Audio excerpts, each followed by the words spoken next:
Thanks for making the Locked On Ole Miss podcast your first listen every day. We're free and available whenever you get your podcast, including wherever you get your podcast, including YouTube. So we're part of the Locked On Podcast Network, your team every single day. Hi, I am Stephen Willis, and this is an extra edition of the Locked On Ole Miss podcast. We're here with Tom Vanderford for his weekly segment. He's settling in nicely on Friday night. How you doing, Tommy? Oh, I'm doing wonderful. Man, it is finally here tomorrow after this offseason that we just kind of wheeled forward since the end of the Texas Bowl. It's finally here. Yeah. I want to get that Texas Bowl taste out of my mouth. I'm sure a lot of other people watching do too. So it's going to be a very good game to watch Saturday. My prayers for those that are going to actually go to the game. I will be still rehabbing and sitting here at home watching it, but I know it's going to be hot and miserable, and I just hope everybody has a good time. Though I'm glad they're doing the deal with having water available, so that's good as well. Yeah, I think I saw a forecast for Oxford. It was like 88 degrees as the high. Yeah, that's still too high for my blood. Yeah, I get that. It's weird that in Mississippi they've had like until this week happened. They've had like 21 or 22 days consecutively over 100 degrees or something like that. I mean, it's a typical August in Mississippi. And I'm living down here probably 1,000 miles south of where you are, just as the crow flies. And we're in the mid 90s. Now it might be warm. There might be some humid days, but yeah. We haven't hit triple digits. Yeah, it's weird. You know, when I was in the service, I was stationed in Jacksonville, Florida, and, it would rain every afternoon, and it does that a lot up here now. And, I'm like, geez, I don't know. The climate is just different, but oh goodness, and I'm older, and I'm still not over, still not 100%. So that's the main reason. I guarantee you, if the weather's better for the Georgia Tech game, I'll be there. Yeah, and it should be. It's a night game. It should be all right to where it's in the 70s, and it should be good to go. That is a big game, and I'll hit on that as a little bit, just as there's so much that happened because Georgia Tech wouldn't come play Ole Miss in Oxford or in Jackson back in the 1940s. So much domino effect happened, and we have a video on the site of the history of that and what went down and what happened after Georgia Tech left the SEC when they tried to get back in multiple times, including having Vince Dooley and Bear Bryant having their back to bring them back to the SEC. And Ole Miss and State were like, no, we're good. And that rivalry, Georgia Tech finally coming to Oxford, that's a big deal. Yeah, it's a big deal just because of that feud that is almost 80 years old at this point. So let's talk about the game with the Mercer Bears this weekend. And what are you looking for? What is going to catch your eye offensively in this game? I'm looking for total domination on both sides, but I really am. I mean, if we can't, take care of business with them in a decisive fashion, we're in trouble, and I don't think we are in trouble. On offense, I want to see a lot of people play. I'd like to see, if possible, all four of our quarterbacks. I'd like to see our running backs play. I'd like to see the available receivers and tight ends and offensive line play. It's one of those games where you get some game experience for the young people on defense. I want to see. I'm just going to be honest with you on defense. I want to see some sacks. I want to see some quarterback hurries. I want to see some run stuffs. I want to see improvement from the 3-2-6. Yeah, that'll be really interesting to see. Now, today we're recording this on a Thursday. It's going to air on a Friday. I've had 3 people reach out to me today. I've had that would know what's going on. They have a direct line of communication of what's going on, or not communication, but they would know. And one of the weirdest takes that one of them had, and like I said, all of these people would know, but only one person had this take, is that they all kind of agree that Jackson's kind of the dude that's still going around. But they think in the Mercer game, the person that's going to take the first snap might be Spencer Sanders. Wow. Because of Lane playing games with other opponents down the road. Well, I mean, you know, as long as Sanders and Dart are in on the ruse, I think that's a good thing. I have no problem with that at all. Yeah.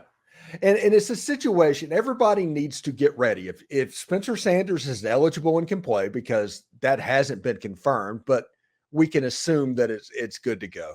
And Jackson Dart is working as well. I think Jackson is going to be the starter. I've said that for weeks at this point. But I think Spencer's going to play a good bit. I think a lot of the quarterback run game stuff that was done last year, to where Jackson Dart ran for 100 yards and all that, this is just a way to take some hits off of Jackson Dart. And you get them in the short yardage and red zone. They go for it a lot on fourth down. If Spencer Sanders can execute, that would probably work as well. So Jackson Dart's probably the starter, the leader of this team, but you have somebody that can take some of those hits off of you, to where this is what was brought up to me today. Like I said, I've been talking with people all day today, and they had several opinions, and some of them were odd and some of them were not, but all perspectives are valuable. You know that, Tom. But they said that what happened with Matt Corral scared Lane Kiffin. And a lot of this is to ensure that a run, because this team, they're expecting to make a run with this group of players, is not stunted by a game like Tennessee, where Matt Corral ran for 200 yards that day and got hurt in the last 2 minutes of the game, and he was essentially hurt for the rest of the season. So a lot of the way this offense is going to be constructed is going to be, honestly, to protect Jackson and allow it to operate at full capacity, if that makes sense. That is kind of the gist of what I've heard today. It makes perfect sense. Mm-hmm. I mean, Sanders is an excellent runner. He's got a good arm. Mm-hmm. You know, he's always kind of been interception prone, but I mean, he's still a proven commodity, and he's a good athlete. So yeah, I have no problem with that at all. Like you said, for me, for 20 years, I've felt Lane Kiffin's pain.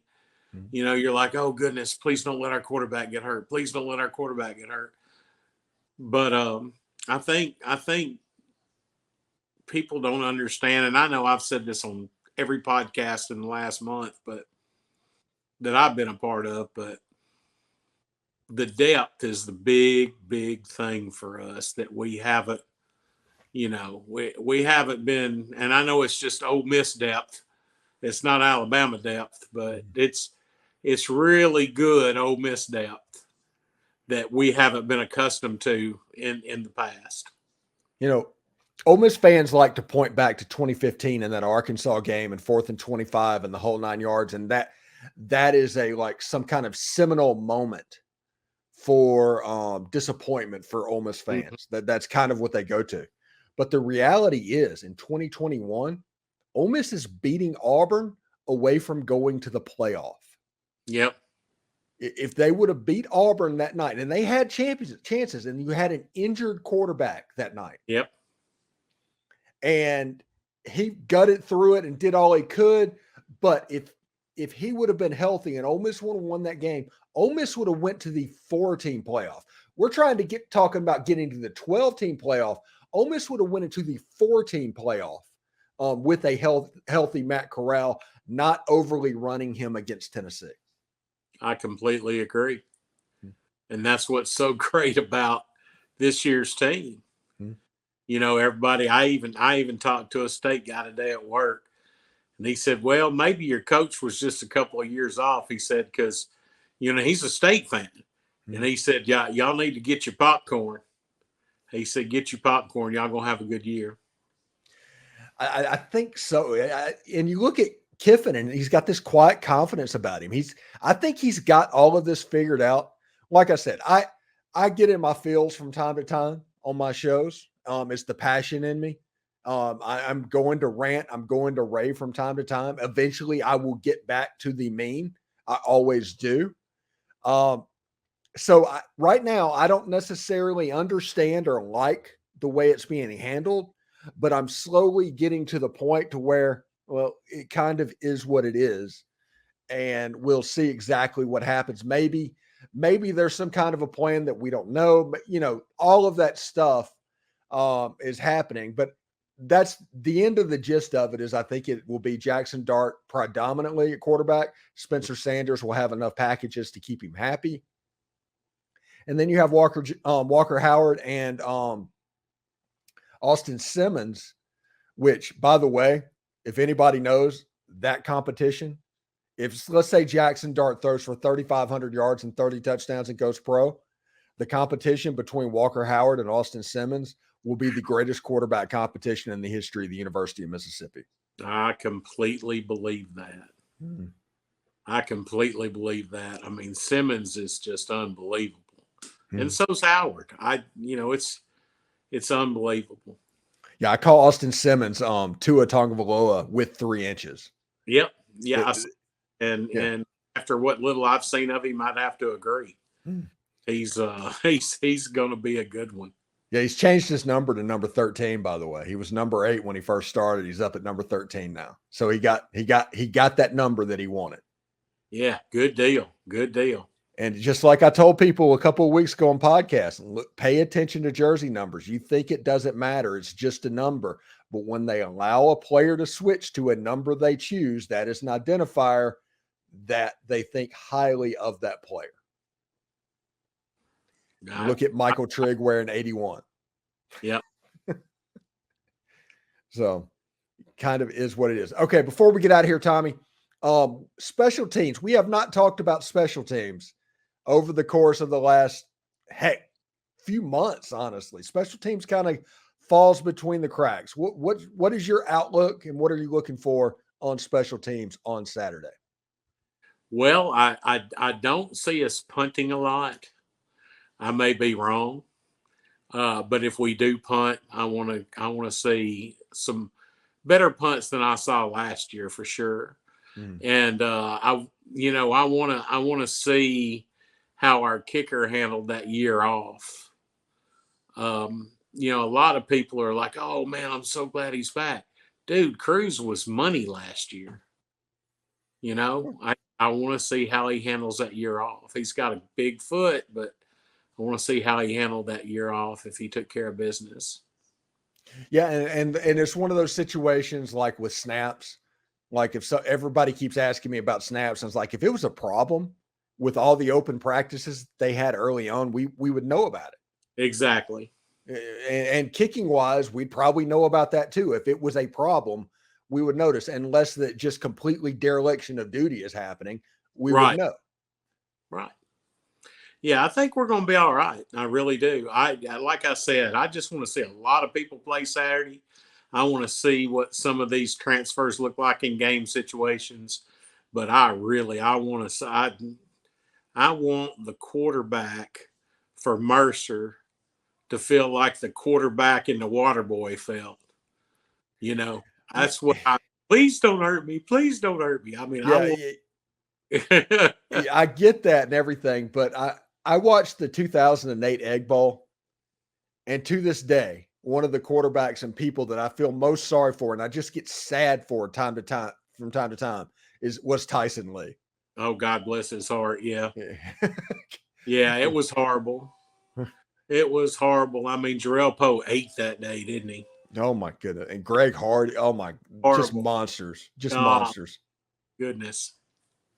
All of them, absolutely. Anyway, thank you for making the Locked On Ole Miss podcast your first listen every day. We're free and available wherever you get your podcast, including YouTube. We're part of the Locked On Podcast Network, your team every single day. Tommy, thank you for stopping by, and it's finally here, man. We get to enjoy it.